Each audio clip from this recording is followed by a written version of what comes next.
Mohon subscribe channel ini dulu, supaya gak ketinggalan berita terbaru Timnas Indonesia. Itu tadi adalah video pertandingan Timnas Indonesia beberapa waktu lalu. Harapan saya Timnas Indonesia bisa bermain luar biasa dan ciamik lagi seperti contoh video ilustrasi tadi ketika nanti menghadapi Irak di kualifikasi Piala Dunia 2026. Dan dalam ilustrasi video tadi itu juga, saya prediksikan Timnas Indonesia bisa menang 2-0 atas Irak asalkan permainannya konsisten, hebat, dan mantap seperti video yang saya sajikan di awal tadi ya. Jadi kalian bisa amati video di awal tadi, bagaimana Timnas Indonesia bermain cepat dan ciamik ketika menyerang, tentu dengan mengandalkan umpan 1-2-3 sentuhan efisien. Dan terkadang lakukan umpan crossing akurat. Saya prediksikan Indonesia langsung bisa unggul cepat 2-0 di babak pertama.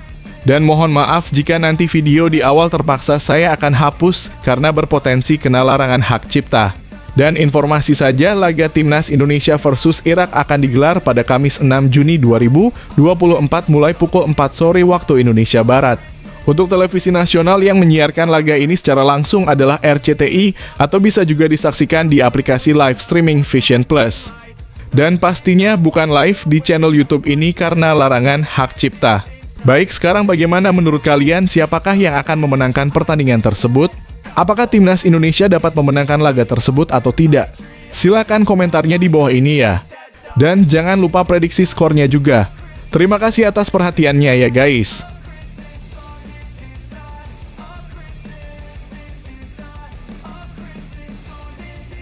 Persaingan memanas. Calvin Verdonk masuk, Pratama Arhan terjepit, Edo Febriansah terpental di Timnas Indonesia.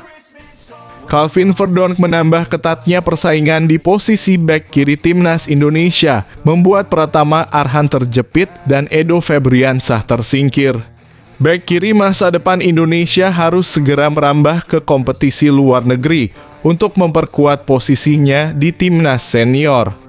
Kondisi terkini di sektor kiri pertahanan Indonesia membuat bek yang masih bermain di Liga 1 kehilangan tempat.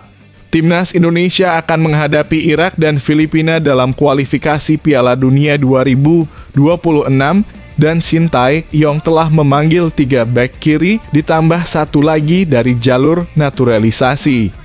Calvin Verdonk adalah nama terbaru yang bergabung setelah resmi menjadi WNI pada Selasa dalam kurung 4 Juni 2024 malam.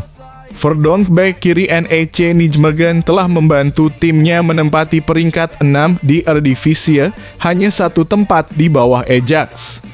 Pemain baru ini menjadi bagian penting dari skuad Nijmegen dengan 33 penampilan, 2 gol, dan 2 assist. Di atas kertas, Verdonk akan menjadi bek kiri utama Indonesia.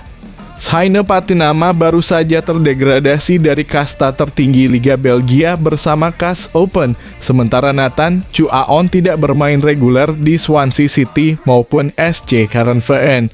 Padahal kedua nama ini sebelumnya rutin menjadi starter di Timnas Indonesia. Di luar 3 bek naturalisasi tersebut, Pratama Arhan praktis menjadi bek kiri terbaik yang dihasilkan sepak bola Indonesia.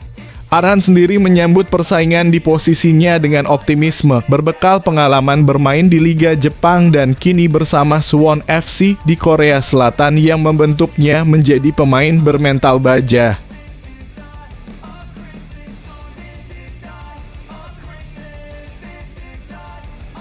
Semakin menyala bek Timnas Indonesia, Calvin Verdonk resmi jadi WNI. Timnas Indonesia punya 4 bek kiri hebat dan kuat.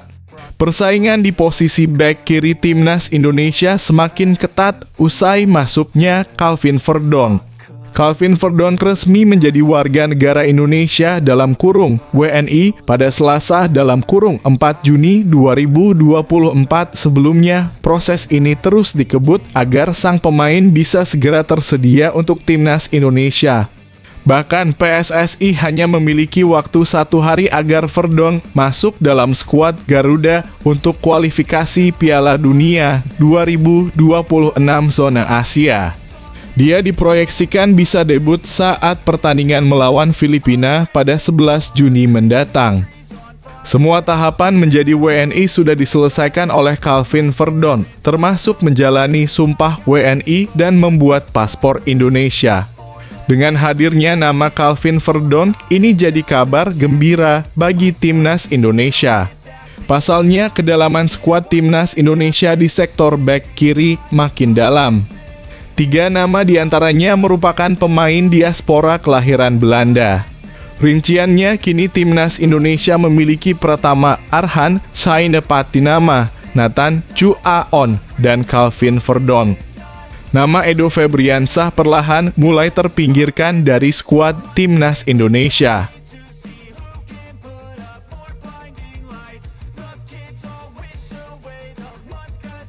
Kejutan besar, Shin Tae-yong punya senjata rahasia. Akankah Jay Itzes tampil melawan Irak?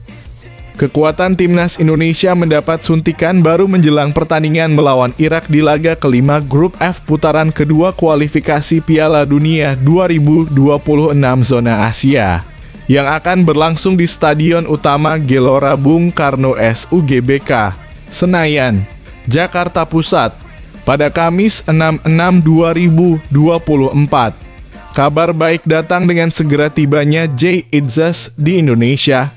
Manajer Timnas Indonesia Sumarji mengonfirmasi bahwa Jay Itzes berangkat dari Italia menuju Indonesia pada Selasa dalam kurung 4 Juni 2024 malam waktu setempat.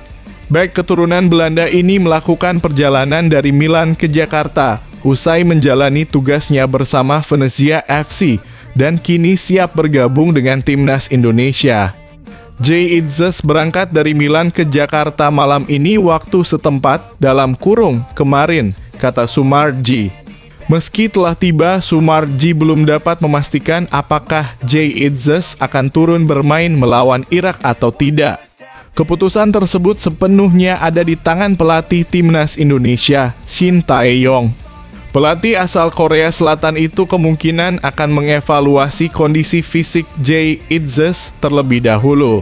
Jika dalam kondisi prima, tidak menutup kemungkinan Shin Tae-yong akan menurunkannya dalam pertandingan.